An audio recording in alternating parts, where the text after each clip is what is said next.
ایک دفعہ نا حضرت سیدنا امام حسن اور امام حسین آپ دونوں شہزادے بیمار ہو گئے، تو خاتون جنت سیدہ فاطمہ الزہرا رضی اللہ تعالی عنہا آپ نے منت مانگی کہ اگر دونوں شہزادے ٹھیک ہوتے ہیں نا تو میں 3 روزے رکھوں گی۔ دونوں شہزادوں کو شفا ہوئی تو سب نے روزے رکھے، دونوں شہزادوں نے بھی تقریباً 7-8 سال عمر، اور خاتون جنت سلام اللہ علیہ آپ نے بھی رکھا۔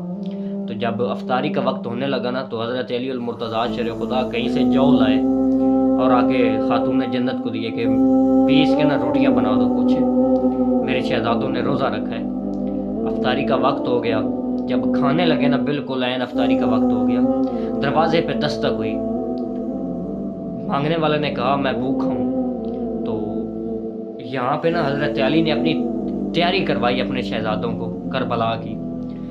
سب سے پہلے امام حسین کھڑے ہوئے، اپنا کھانا اٹھایا اور جا کے باہر اس کو دے دیا، پھر تمام کھانا اٹھا کے اس کو دے دیا جتنا تھا گھر میں موجود، کھجوریں کھائی، پانی پیا اور سو گئے۔ دوسرا روزہ رکھا، افطاری کا وقت ہوا، اسی طرح دروازے پہ دستک ہوئی، کہنے والا کہتا ہے میں یتیم ہوں، میری مدد کرو اے رسول خدا کے نواسوں۔ تو حضرت امام حسین فوراً کھڑے ہوئے، دوڑ کے گئے اور یتیم کو دے دیا سب کچھ۔ تیسرا دن آ گیا، ہمارے یہاں نا افطاری کے وقت ہر گھر میں ایک ایسا شخص ضرور ہوتا ہے جس کا دماغ خراب ہو جاتا ہے افطاری کے وقت، یعنی اتنا اس کو سخت وہ اپنے آپ سے باہر ہو جاتا ہے، کنٹرول سے باہر ہو جاتا ہے۔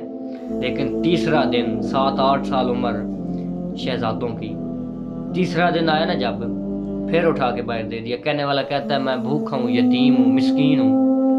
حضرت امام حسین پھر کھڑے ہوئے اور جا کے اسے دے دیا۔ حضرت علی المرتضیٰ شیر خدا اٹھے، اپنے دونوں شہزادوں کو لیا اور مسجد کی طرف چل پڑے۔ مسجد میں داخل ہوتے گئے، حضور اکرم صلی اللہ تعالی علیہ وسلم آپ سرکار نے ایسے دیکھا جیسے ان کا انتظار فرما رہے تھے۔ آپ دیکھتے ہی فرماتے ہیں اے علی آ گئے ہو، شہزادوں کو بھی لائے ہو، تم امتحان میں پاس ہو گئے، تمہارا امتحان کامیاب کر لیا تم لوگوں نے۔ عرض کی وہ کیسے حضور؟